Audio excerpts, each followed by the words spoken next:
Guys, magta-try tayo ngayon ng pickled na gawa sa Pilipinas.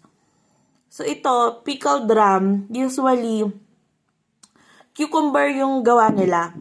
So itong pinili ko, mixed pickled, may cucumber, may cauliflower, may bell pepper. Pero ang kunin natin is yung cucumber. Tikman natin kung crunchy siya.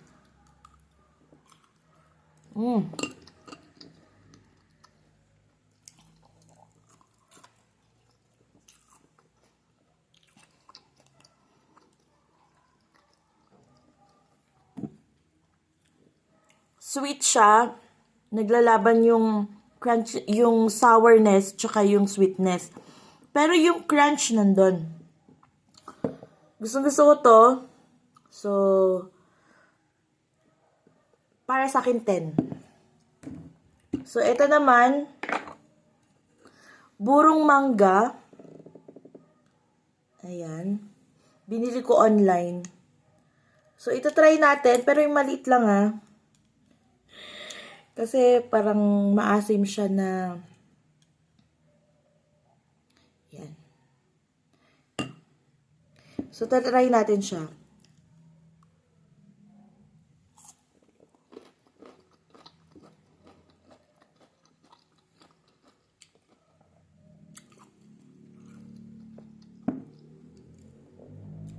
Isa pa?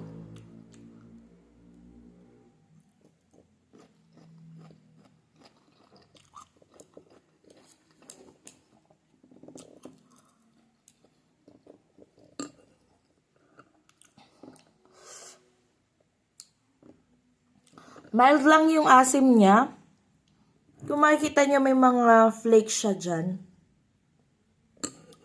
Mild lang din yung anghang niya. Konti lang, ganun. So, kayang-kaya niyo yun. Ito naman, pickled garlic. Same kung sino yung kanina, yung burong mangga. Same din yung pinagkuhanan ko. So, this is a pickled garlic. Kuha tayo isa. Yan. Best itong i-partner sa pickled cucumber. Ito, pickled, akong gumawa nito. So, buksan natin. Kuha lang tayo isa. Kasi, nasobra na tayo sa asim. For today's video. Ayan. Nagbo-burp na ako, guys. So, ayan. Pickled garlic.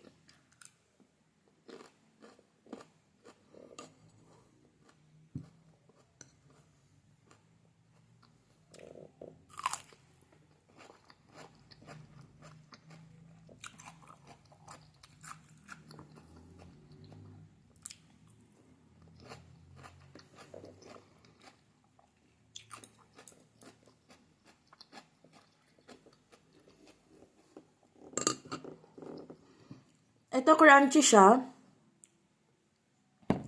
Crunchy na maasim.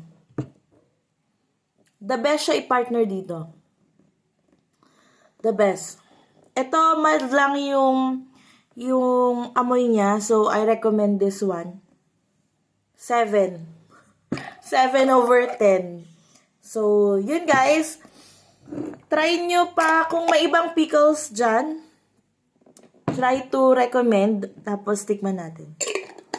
Thank you!